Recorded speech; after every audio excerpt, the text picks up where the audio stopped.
My family ambushed me at dinner, announcing my brother would be taking my room. They all laughed, expecting me to pack my bags.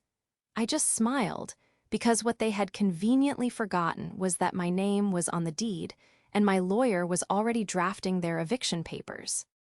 This is where the story truly begins, and you won't want to miss what happens. Make sure you're subscribed to see it through to the end. We're always curious. Where in the world are you all watching from today? Let us know in the comments.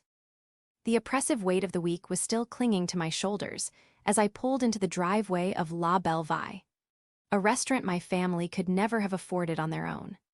As a financial analyst, the end of the quarter was always a brutal, soul-crushing marathon of spreadsheets and projections. I was exhausted, running on fumes and the lukewarm coffee that had been my primary source of nutrition for the past 72 hours. All I wanted was a quiet evening, a simple meal, and perhaps a flicker of the familial warmth I always hoped was just around the corner, despite years of evidence to the contrary. My mother, Brenda, had called 3 times that day to confirm I was coming. "It's a very special night, Georgia," she'd chirped, her voice laced with an excitement that rarely involved me. "We're celebrating Leo's promotion. You have to be there." Leo, my younger brother, was the sun around which our family's universe orbited.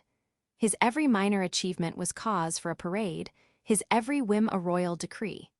His promotion from junior marketing associate to marketing executive was, in my mother's eyes, akin to a Nobel Prize nomination.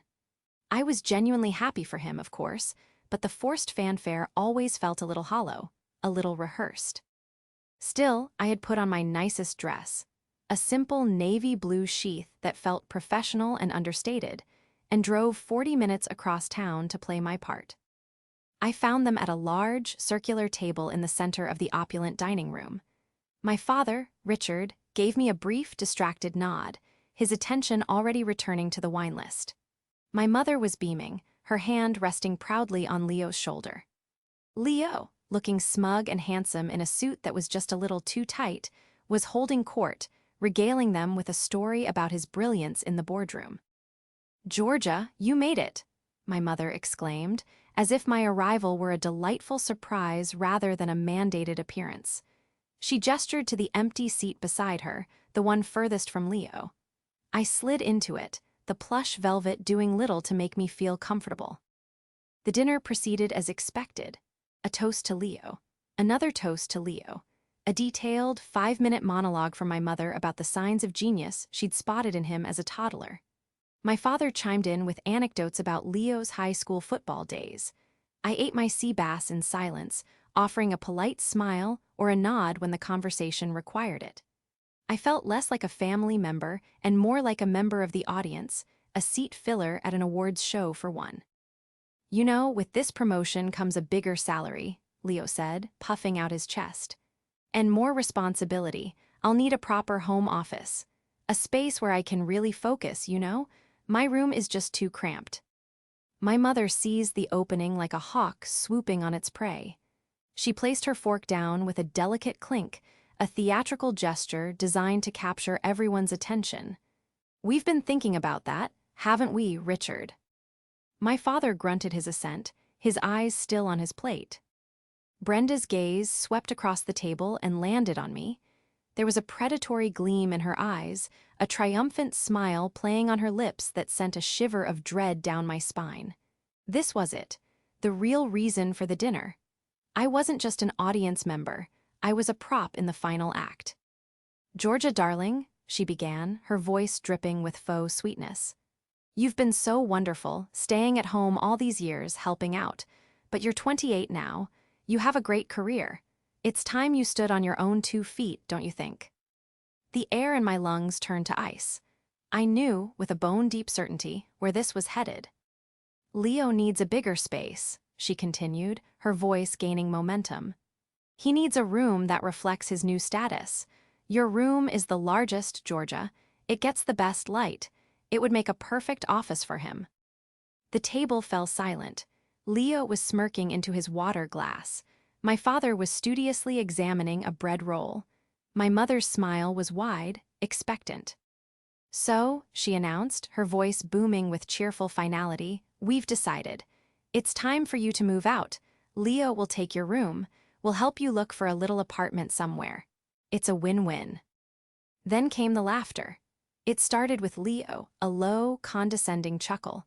My mother joined in, a high-pitched titter. Even my father managed a weak, wheezing laugh. They were laughing at me, at the absurdity in their minds that I would have any objection. They were laughing at the brilliant simplicity of their plan, a plan that solved Leo's problem entirely at my expense. They looked at me, their faces flush with wine and victory, waiting for me to join in, to accept my demotion with a good-natured shrug. I felt the blood drain from my face. The room seemed to tilt, the sound of their laughter echoing in my ears like a cruel taunt. For years, I had been the responsible one, the quiet pillar, the one who fixed things when they broke. I had sacrificed, I had saved, I had supported them in ways they couldn't even comprehend. And this was my reward. To be publicly discarded, my home, my space, my security, given away to my brother like a hand-me-down toy he had suddenly decided he wanted. I looked at their laughing faces, at the casual cruelty of it all. They saw me as a temporary fixture, a placeholder in my own life. A knot of cold, hard resolve formed in the pit of my stomach. I didn't cry. I didn't scream. I just took a slow, deliberate sip of my water. I met my mother's gaze and gave a small, almost imperceptible nod. "Okay," I said, my voice quiet but steady. Their laughter subsided, replaced by relieved smiles. They had won. They thought I had folded as I always did. They mistook my silence for submission, my nod for agreement, but they were wrong. They had forgotten the most important detail, a secret I had held close for 5 long years. They saw a doormat. They had no idea they were speaking to their landlord. The betrayal was sharper and more painful than any physical blow. The car ride home was a masterclass in suffocating silence.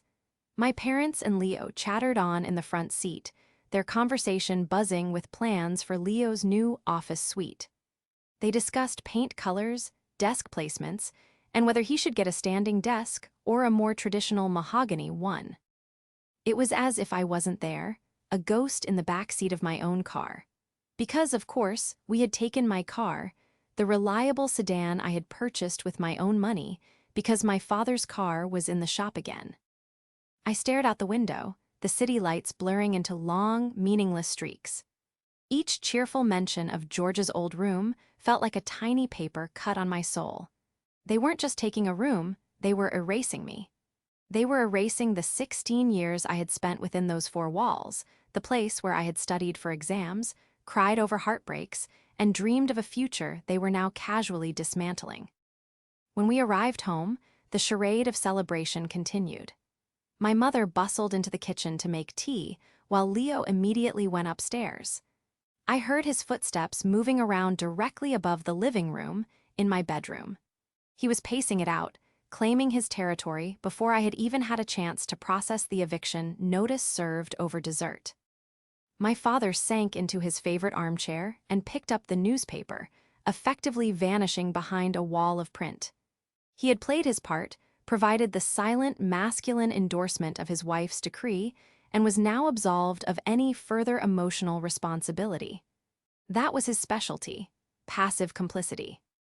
I stood in the entryway, my purse still looped over my shoulder, feeling like an intruder in the house I had saved. A wave of nausea washed over me. I needed air. I walked to the back door and stepped out onto the patio. The night air was cool and crisp, a welcome relief from the stuffy atmosphere inside. I leaned against the railing, listening to the distant hum of the highway, and tried to regulate my breathing. This wasn't just about a room. It was about a pattern, a lifetime of being treated as secondary, functional, and ultimately disposable. Leo was the project, I was the scaffolding. And now that the project was nearing what they considered a masterpiece, the scaffolding was being torn down. A few minutes later, my mother slid the glass door open. "There you are," she said, her voice devoid of the earlier feigned sweetness. It was flat, businesslike. "I was just saying to your father, this is for the best, Georgia. It will be good for you, force you to grow up a little." "I'm grown up, Mom," I said, my voice barely a whisper. I have a career, I pay my own bills. Yes, well, living at home at your age is a bit stalled, don't you think? She said, wrapping her cardigan tighter around herself. Your friends all have their own places. It's time. The hypocrisy was breathtaking. She wasn't pushing me out of the nest for my own good. She was throwing me out to make room for her favorite. Leo is so excited, she went on, oblivious to my inner turmoil. He's already got ideas from a design magazine. He thinks a nice charcoal gray on the walls would look very professional. I just stared at her. At the woman who was my mother, who was supposed to protect me, but who was instead the architect of my humiliation. There was no empathy in her eyes, no flicker of understanding for what she was doing. There was only the placid satisfaction of a problem solved. Leo's problem. I'll start looking for apartments tomorrow, I said, the words tasting like ash in my mouth. My compliance seemed to please her. Good girl, she said, patting my arm condescendingly. That's the spirit. Don't worry, we'll help you pack. She turned and went back inside, leaving me alone in the dark. I stayed out there for a long time, letting the cold seep into my bones. They moved with such effortless entitlement, rearranging my life as if it were furniture. They saw my contributions, my sacrifices, as nothing more than my duty, my rent for existing in their orbit. But their plans, their laughter, their entire comfortable world, it was all built on a foundation they didn't own. They had completely and utterly forgotten who held the deed. And that single, crucial fact was about to change everything. The next morning, the assault continued. I woke up to find a stack of brochures for rental apartments on my bedside table. My mother had circled several listings in neighborhoods I could barely afford, all of them tiny one-bedroom units far from my work. A little note was attached, written in her loopy, cheerful script. Some ideas to get you started. XO, Mom. Later that afternoon, I came home from a grocery run to find Leo in my room with a tape measure. He was measuring the wall where my bed stood, a thoughtful frown on his face. Do you think a 72-inch desk is too much for this wall?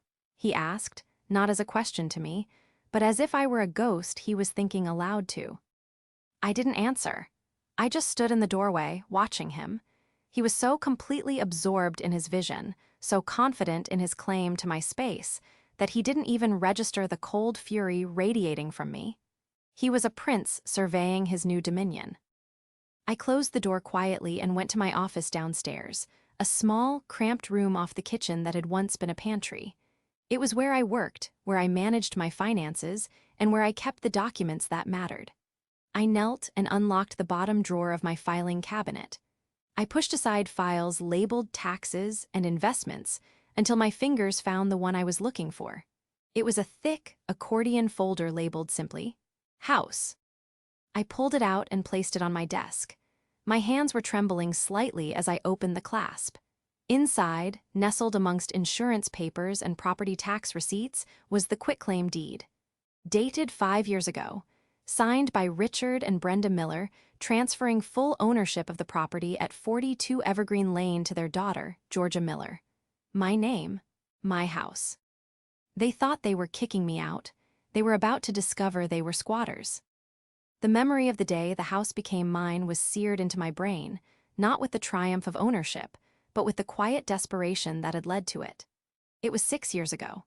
I was 22, barely a year out of college, and just starting to find my footing as a junior analyst at a downtown firm. I was working 60-hour weeks, fueled by cheap coffee and the burning ambition to build a life for myself, to finally get my own apartment and taste real independence. That dream came crashing down during a phone call with my mother. Her voice was thin and tight with a panic she was trying desperately to conceal. The contracting business my father ran had hit a rough patch, a patch that had turned into a catastrophic collapse. A major client had declared bankruptcy without paying, leaving my father with massive material costs and payroll he couldn't meet. They had taken out a second mortgage years ago to expand the business, and now, with no income, the bank was threatening foreclosure. I came home that weekend to a house cloaked in a palpable sense of dread. My mother's perpetual smile was gone, replaced by a permanent frown. My father, a man who had always seemed so large and confident, looked shrunken, defeated. He spent his days on the phone, arguing with suppliers and pleading with the bank, his voice getting quieter with each failed call. Leo, who was 19 at the time, dealt with the stress by staying out late with friends, treating the house like a hotel, and avoiding the heavy, anxious atmosphere. The first foreclosure notice arrived in a certified letter. I was the one who signed for it. I watched my mother open it, her hands shaking so badly she could barely tear the envelope. She read it, and then she crumpled, sobbing at the kitchen table. That was the moment I made a choice. My dreams of a sunny downtown apartment, of weekend brunches and decorating my own space, could wait. My family was about to lose everything. I sat down with my parents that night with my laptop and all my bank statements. I walked them through my salary, my savings, and my own meticulously planned budget. "I can help," I told them. I laid out a plan. I would move my savings into their account to cover the immediate arrears. I would take over the monthly mortgage payments. I would set up a payment plan with the utility companies. My entire salary, minus the bare minimum I needed for gas and personal expenses, would go toward keeping them afloat. My mother cried with relief, hugging me so tightly I could barely breathe. My father, his pride wounded but his desperation greater, just nodded, unable to meet my eyes. "Just until I get back on my feet," he mumbled. Getting back on his feet took years. The business never recovered. He eventually took a job as a foreman for another company, earning a fraction of what he used to, and I kept paying. I paid the mortgage. I paid the property taxes. I paid for the new water heater when the old one burst. I paid for my mother's dental surgery. I paid for Leo's car insurance.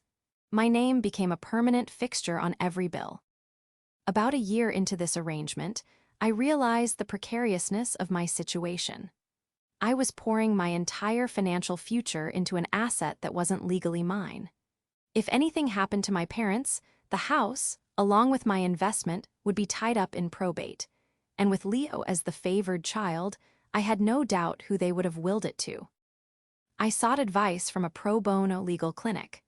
A kind, elderly lawyer listened to my story and told me, in no uncertain terms, that I needed to protect myself. He suggested a quitclaim deed. It was the simplest way to transfer ownership. Broaching the subject with my parents was one of the hardest things I've ever done. My mother was instantly defensive. "It's like you don't trust us, Georgia," she'd said, her voice sharp with indignation. "It's not about trust," I explained calmly, repeating the lawyer's words. "It's a formality, for the bank, for tax purposes. It makes things cleaner since I'm the one making all the payments. Nothing will change. It will still be our home." It took weeks of gentle persuasion. My father, ever practical when it came to legal matters, finally saw the logic. He convinced my mother. We went to a notary's office one Tuesday afternoon. They signed the papers with grim faces. My mother didn't speak to me for 3 days after. To them, it was a humiliating piece of paperwork, a symbol of their failure. To me, it was a shield. Over the next 5 years, life settled into a new normal. I received promotions at work, my salary grew, and the financial burden eased. But the family dynamic had crystallized. I was the provider, the reliable, invisible engine that kept the household running. Leo, meanwhile, graduated college and drifted through a series of cool jobs with little responsibility, all while being praised for his potential. My parents, freed from the crushing weight of debt, seemed to develop a selective amnesia about how they'd been saved. The house was once again their house. My role as its savior was conveniently forgotten, and I was relegated back to the role of the permanent, dutiful daughter living under their roof. Now, as I looked at the deed in my hands, their behavior at the restaurant made a new, horrifying kind of sense. They hadn't just forgotten my sacrifice, they had consciously erased it. In their minds, my ownership was a temporary legal fiction, a detail that could be ignored now that it was inconvenient. They truly believed they had the right to give my room, in my house, to my brother. They saw Leo as the future, the rising star who deserved the best. I was just the past, a debt that had been paid and could now be dismissed. The polished, disingenuous smiles, the vague talk of my future, my mother's pointed comments, it was all a performance to manage their own guilt while they took what they wanted. Leo, with his smirking sense of privilege, was the perfect beneficiary of their delusion. He had never had to sacrifice anything, and he had learned from them that he never would. He was the golden child, and he was about to get his golden office, built upon the foundation of my life's work. The turning point didn't come with a crash of thunder, but with the soft, insidious sound of cardboard scraping against a wood floor. It was Saturday, 2 days after the dinner. I was working in my small office, trying to distract myself with complex financial models, when I heard the noises from the hallway upstairs. A soft thump, a scraping sound, a murmur of voices, my mother and Leo. A cold dread coiled in my stomach. I muted my conference call and crept up the stairs. The door to my bedroom was slightly ajar. I peered through the crack. What I saw sent a jolt of pure, unadulterated rage through me. My mother was holding a black trash bag, stuffing my old high school track trophies into it. Leo was taking books off my bookshelf and piling them haphazardly into a cardboard box labeled George's junk. They weren't just planning to kick me out. They were starting without me. They were treating my possessions, the artifacts of my life, as clutter to be cleared away. "Just put it all in boxes," my mother was saying. "She can sort through it when she finds a place. We need to get this room cleared out so the painters can come in on Monday." Monday? They had scheduled painters for Monday. The audacity of it, the sheer, breathtaking disrespect, snapped something inside me. The part of me that had always sought peace, that had always swallowed my hurt for the sake of family harmony, simply vanished. It was replaced by a cold, clear resolve. I was no longer a victim. I was the owner of the property, and my tenants were out of control. I backed away from the door before they could see me, my heart pounding a furious rhythm against my ribs. I went back to my office, but not to work. I pulled out the file folder labeled house. I took out the deed and stared at my name, printed in clear, unambiguous letters. Georgia Miller. This was my home, my castle, and it was time to fortify the walls. My first call was to a man named Arthur Vance. He was a partner at a well-respected law firm downtown, specializing in real estate and property law. I had been referred to him by a senior vice president at my company. "Mr. Vance," I said, my voice surprisingly steady. "My name is Georgia Miller. I own a property, and the current occupants, who happen to be my family, are refusing to acknowledge my ownership and are attempting to remove me from my own room. I need to understand the legal process for eviction in this state." There was a moment of silence on the other end of the line. "Well, Ms. Miller," he finally said, his voice calm and professional, "that is certainly a unique situation. Let's talk it through." For the next hour, Arthur became my strategist. He was methodical, direct, and entirely unsentimental. He confirmed what I already knew. The signed and recorded quitclaim deed was ironclad. The house was mine, and mine alone. My parents and brother were, in the eyes of the law, tenants at will. They had no lease and paid no rent, which meant I had the right to terminate their tenancy with proper notice. "The key here is to do everything by the book," he advised. "No emotional outbursts. No dramatic confrontations until you have your ducks in a row. The law is on your side, but you must follow procedure to the letter. It will make your position unassailable." He laid out the plan. First, he would draft a formal notice to quit. This legal document would inform my family that their tenancy was being terminated and give them the statutory 30 days to vacate the premises. Second, we would have it delivered by a professional process server. This would prevent them from claiming they never received it. Third, if they refused to leave after 30 days, we would file an unlawful detainer lawsuit, and the sheriff would physically remove them. "It sounds harsh," Arthur said gently, "but their actions have forced your hand.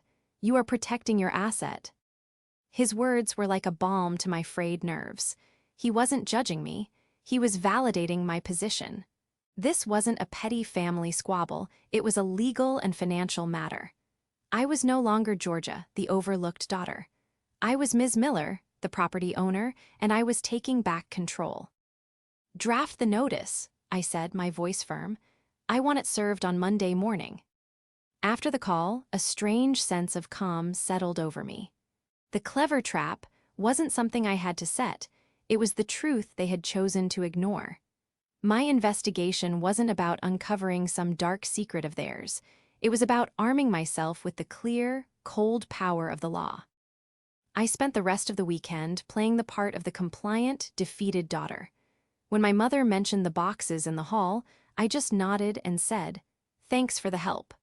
When Leo asked if I had called any of the apartments from the brochures, I said I would get to it on Monday. They mistook my quiet diligence for meek acceptance. They had no idea that in my small office, I was reviewing legal NTS, wiring a retainer to Arthur Vance's firm, and preparing for a war they didn't even know had been declared. They were busy planning the redecoration of a single room. I was busy planning the reclamation of the entire house. They thought they held all the power, but they had forgotten that true power doesn't come from being the loudest person in the room. It comes from holding the deed. Monday morning arrived with a palpable sense of tension.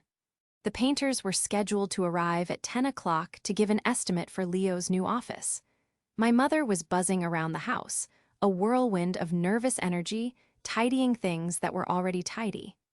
Leo had taken the day off work to oversee the project, and he was lounging at the kitchen island, scrolling through paint swatches on his tablet. I, on the other hand, was a picture of calm. I made my coffee, toasted a bagel, and sat down at the table as if it were any other day. I knew the process server was scheduled to arrive between 9 and 9:30. My role was simple: be present, be quiet, and let the legal machinery I had set in motion do its work. At 9:15, the doorbell rang. "That'll be the painters," my mother called out, wiping her hands on her apron as she bustled toward the door. "Leo, come on, they're early." Leo sauntered into the hallway behind her. I remained at the kitchen table, slowly sipping my coffee, my heart beginning to hammer against my ribs. This was it. My mother pulled open the door, her face arranged in a welcoming smile. The man on the doorstep was not a painter. He was a stocky man in a nondescript polo shirt, holding a clipboard and a large manila envelope. "Brenda Miller?" he asked, his voice flat and official. My mother's smile faltered. "Yes." "This is for you," he said, handing her the envelope. "And I have one for Richard Miller and one for Leo Miller." My father, drawn by the unfamiliar voice, had appeared from the living room. Leo craned his neck, a look of confusion on his face. "What is this?" my father asked, taking his envelope from the man. Leo accepted his as well. "You've been served," the man said simply. He made a checkmark on his clipboard, turned, and walked back down the path to his car. My mother closed the door slowly, her eyes wide with confusion. The three of them stood in the hallway, staring at the official-looking envelopes in their hands. "What on earth?" my mother murmured, tearing hers open. My father and Leo followed suit. I heard the rustle of thick paper. Then, a sharp intake of breath from my mother. "What is this?" she shrieked, her voice cracking. "Notice to quit. 30 days to vacate the premises." She looked up from the paper, her eyes wild with disbelief, and they landed directly on me. I was still sitting at the table, watching them over the rim of my coffee mug. "Georgia," my father said, his voice a low rumble of confusion. "What is the meaning of this? Is this some kind of sick joke?" Leo's face was a mask of arrogant disbelief. "A joke? This is from a law firm. She hired a lawyer. You hired a lawyer against your own family," he spat, waving the document at me. I took a slow, deliberate sip of my coffee before I spoke. I met my mother's furious gaze. "It's not a joke," I said, my voice even and calm. "It's a legal notice. I thought it would be better to handle this formally." "Handle what?" my mother cried, storming into the kitchen. She threw the papers down on the table in front of me. "There is nothing to handle. We are giving you plenty of time to find a new place. How dare you do this? You seem to be operating under a misapprehension, I said, placing my mug down carefully. This was the first reveal, the first crack I was placing in their delusional world. You can't kick me out, because you can't kick someone out of their own house. My father scoffed. Don't be ridiculous, Georgia. This is our house. No, Dad, I said, shaking my head slowly. It's not anymore. It hasn't been for 5 years. Leo let out a short, bark-like laugh. Oh, I see what this is. This is about that silly paperwork from years ago. The formality to help with the bank. You can't possibly think that means anything. It means everything, Leo, I replied, my voice hardening. It's called a quitclaim deed. It means Mom and Dad legally signed the ownership of this property over to me. I hold the title. I pay the mortgage. I pay the taxes. This house, I said, gesturing around the kitchen, is my asset, and you 3 are my tenants. The color drained from my mother's face. My father stared at me, his mouth slightly agape, as if he were trying to process a foreign language. The legal document in his hand suddenly seemed much heavier. Brenda's shock quickly curdled into rage. She leaned forward, her hands flat on the table, her face inches from mine. You ungrateful little snake, she hissed. After everything we've done for you, we gave you a roof over your head. No. I corrected her, my voice dropping to a steely quiet. I gave you a roof over your heads. I saved this house from foreclosure when you were about to lose everything. That silly paperwork was the only thing protecting the money I poured into this place to keep you from being homeless. Leo's smirk had vanished, replaced by a sneer. So what, you're going to throw your own family out on the street? Over a bedroom? That's pathetic, even for you. You're not being thrown out over a bedroom, Leo, I said, standing up to face them. You're being asked to leave because you have shown me, in no uncertain terms, that you have zero respect for me or for what I have done. You treated me like a servant and an obstacle. You decided my home was yours to reallocate as you saw fit. You are not being evicted. Your tenancy is being terminated. The doorbell rang again. It was the painters. My mother just stared at it, speechless. The world she had so carefully constructed, where she was the benevolent matriarch and I was the dutiful child, had been shattered by a single, undeniable fact. Her threats, her anger, her theatrical indignation, they were useless. She was shouting at her landlord, and her lease was up. The week that followed the serving of the notice was a cold war fought within the walls of my own home. My family reacted not with introspection or regret, but with a desperate, clumsy escalation of tactics. They swung wildly between emotional blackmail and outright denial, refusing to accept the new reality. My mother's strategy was to try and weaponize guilt. She would corner me in the hallway, her eyes welling with crocodile tears.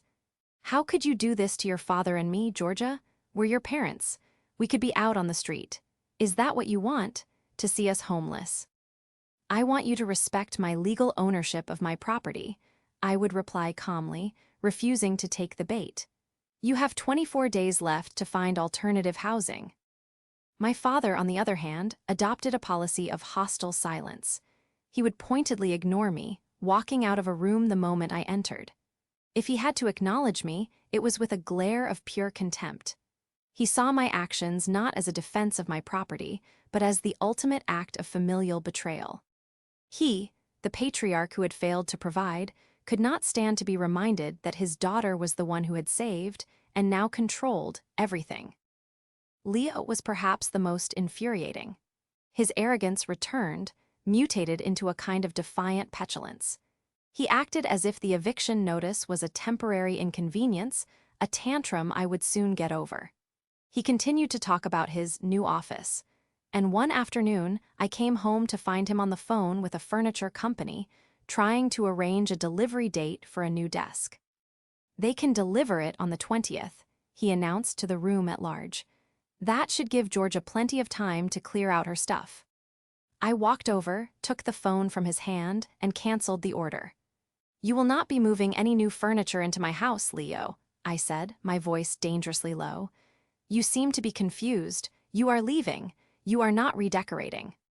His face flushed with anger, but for the first time, a flicker of genuine fear appeared in his eyes. The reality was starting to penetrate his thick skull. The case I was building with my lawyer, Arthur, wasn't just about the eviction anymore. It became about preparing for their next move. Arthur warned me that they might try to contest the deed, claiming they signed it under duress. "This is where your diligence becomes your shield," he told me during a call. "Do you have records of the mortgage payments you've made?" "I have every single one," I said. "Property tax receipts. In a file organized by year. Major repairs, the water heater you mentioned, the roof repairs from 2 years ago. I have the invoices and the canceled checks for all of it." That evening, I did something I hadn't intended to do. I was sorting through old bank statements for Arthur when I overheard my parents in the living room. They were speaking in low, urgent whispers, thinking I was out. "There has to be a way," my mother was saying. "We can't just leave. This is our home, we could sell it, we could get a great price in this market." My blood ran cold.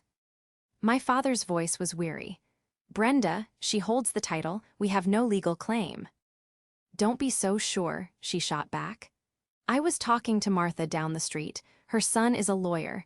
He said we could argue we were misled, that she took advantage of us when we were vulnerable. We could get the house back, Richard, sell it, split the money, and be done with her. Leo could get a down payment for a condo." There it was, the final, shocking confirmation of their intentions. It wasn't just about a room. It wasn't even just about having a place to live. It was about liquidating my asset, the home I had worked tirelessly to save and maintain, and cutting me out of the picture entirely. They wanted to cash in on my years of sacrifice and use the profits to further bankroll their golden child. That was the last piece of proof I needed. My lingering, microscopic shred of doubt about whether I was doing the right thing evaporated in that instant. The next evening, I called a family meeting. I told them to be in the living room at 7 o'clock. No excuses. They gathered reluctantly, sitting opposite me on the sofa, a united front of simmering resentment. I remained standing. "I know this has been a difficult time," I began, my voice devoid of emotion. "And I know you feel this is unfair. So I want to present you with some information, just so we are all perfectly clear on the facts." I placed a thick binder on the coffee table between us. I had spent the previous night compiling it. "This," I said, tapping the cover, "is a complete financial history of this house for the past 6 years." I opened it to the first page. "Here is a copy of the first foreclosure notice you received. And here," I said, turning the page, "are the bank statements showing the transfer from my savings account to yours to prevent the immediate seizure of the property. The amount, if you recall, was $32,000, my entire life savings at the time." I turned the page again. "Here is a ledger of every single mortgage payment made since that day, all drawn from my personal bank account.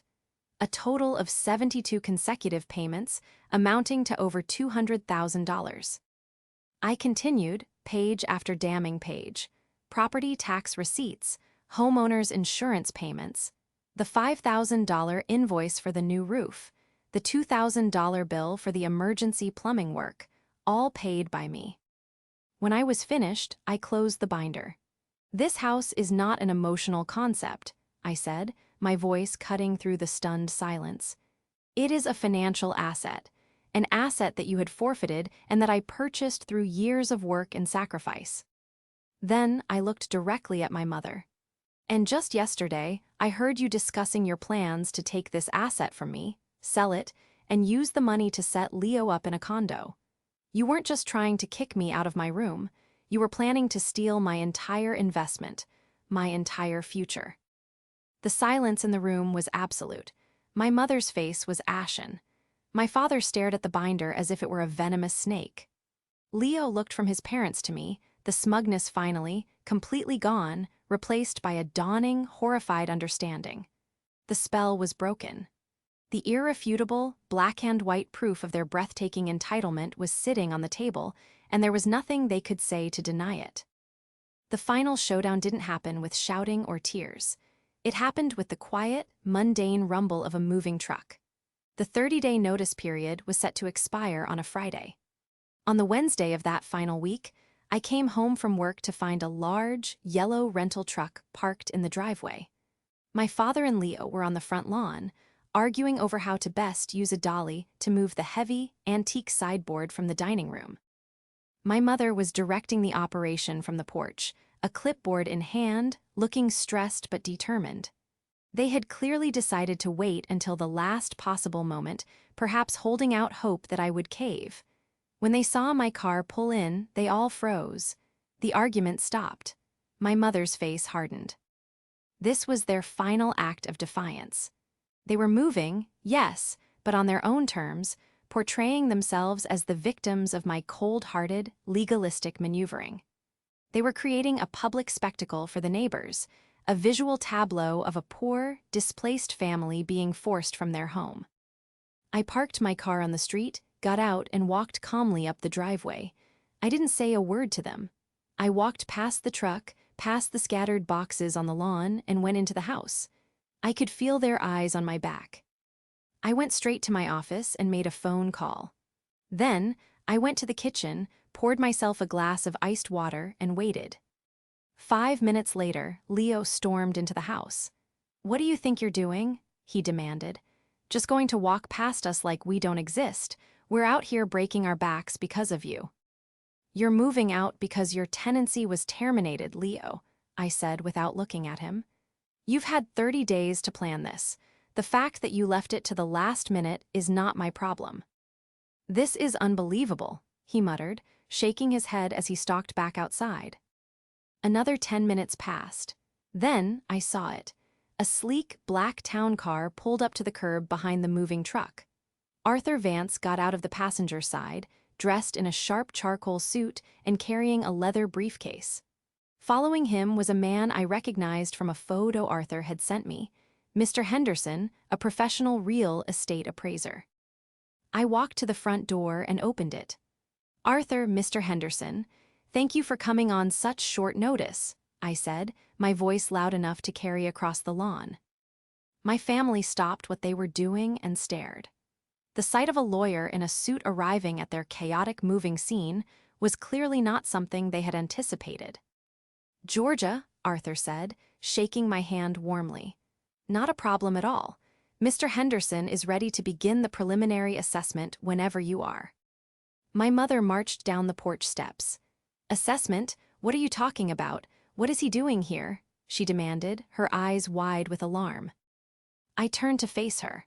My voice was calm, clear, and projected for everyone to hear, my parents, my brother, even the neighbors who were now peeking curiously from behind their curtains. "Well, Mom, since you, Dad, and Leo are finally vacating the premises, I'm moving forward with the next phase of my financial plan," I explained in a pleasant, conversational tone.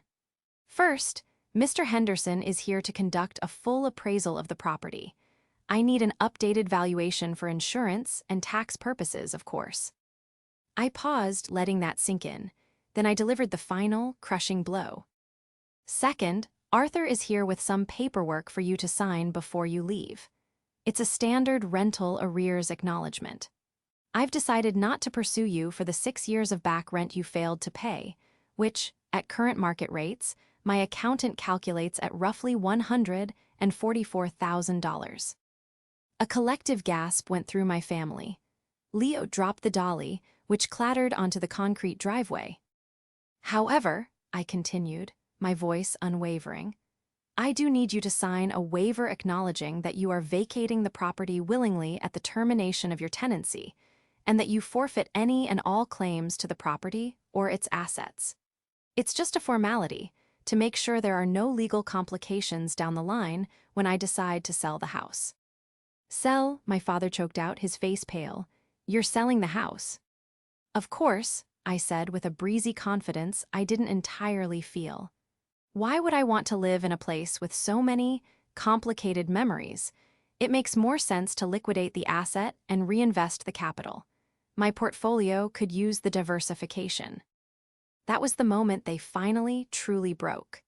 The idea of me evicting them was one thing, but the idea of me calmly, strategically selling their home, the home they felt entitled to, the home they had just been planning to sell for their own gain, and turning it into pure, untouchable profit for myself was a consequence they had never, in their wildest dreams, considered.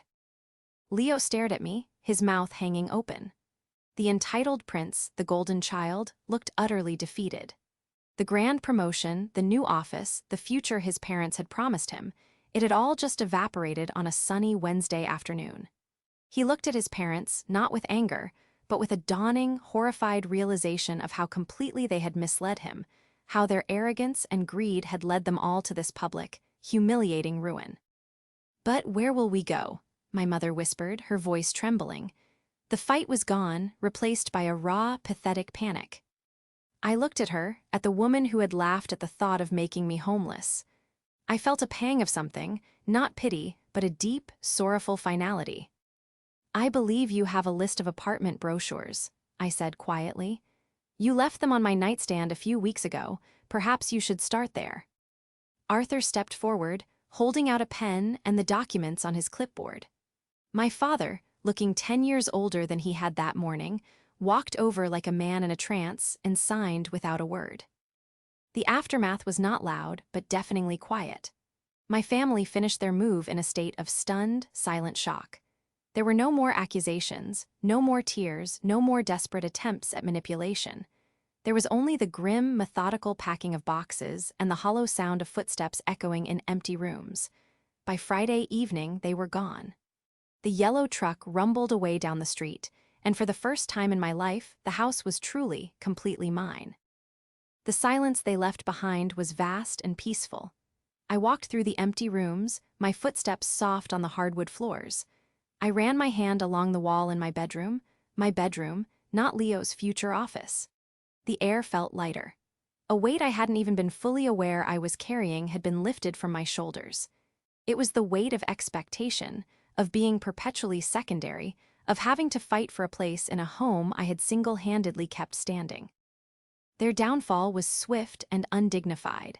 Without my financial support, they were forced to confront the reality of their means. They ended up in a small, 2-bedroom apartment in a less desirable part of town, the kind of place my mother would have turned her nose up at just a month prior. The grand furniture they had insisted on taking looked comically oversized and out of place in the cramped rooms. Their social stand-in. G, which my mother had curated so carefully, took a significant hit. Word travels fast in a small community, and the story of how they were evicted by their own daughter, though the details were fuzzy to outsiders, did not paint them in a favorable light. I didn't sell the house. My announcement on the lawn had been a strategic bluff, a final, necessary move to shatter their delusions of control. This house wasn't just an asset to be liquidated, it was my home. It was the proof of my strength, the result of my sacrifice. Reclaiming it was the point. I spent the next few months making it my own. I painted the walls in colors I loved, bought new furniture that suited my taste, and turned the cramped downstairs pantry office into a beautiful reading nook. I reclaimed my space, filling the silence not with loneliness, but with peace. About 2 months after the move, I got a call from an unknown number. It was Leo. His voice was hesitant, stripped of its usual arrogance. "Georgia, it's me." "I know," I said. There was a long pause. I just wanted to say you were right," he finally managed, the words sounding foreign and difficult on his tongue. "I've been doing a lot of thinking, about everything. I never saw it, how much you were doing. They always just made it seem like you were the one who was lucky to be there. I was stupid. I'm sorry." It was the first genuine apology he had ever given me. He told me that living in the cramped apartment, watching his parents complain and struggle, had been a harsh wake-up call. He had finally seen their entitlement for what it was and his own complicity in it. "I'm getting my own place," he said. "A small studio, I don't want to be like them." It was a start. I accepted his apology, not with a promise that everything would go back to the way it was, but with an acknowledgement that something new might be possible. We began to talk, tentatively at first, building a new relationship, one based not on the toxic family hierarchy we grew up with, but on a fragile, newfound respect. I never reconciled with my parents. My mother tried to call a few times, her attempts to reconnect always circling back to her own perceived victimhood. My father never reached out at all. I realized that the relationship I had been trying to earn my whole life wasn't something I had ever truly possessed. I was mourning the loss of a family I had wanted, not the family I actually had. My justice wasn't loud or vengeful. It was the quiet, steady peace of my own home. It was the freedom to live my life without fighting for my own value. It was the calm of a Saturday morning, sitting in my sun-filled kitchen, sipping coffee from a mug that no one could take from me, in a house that was finally, unequivocally, a home. And it was more than enough.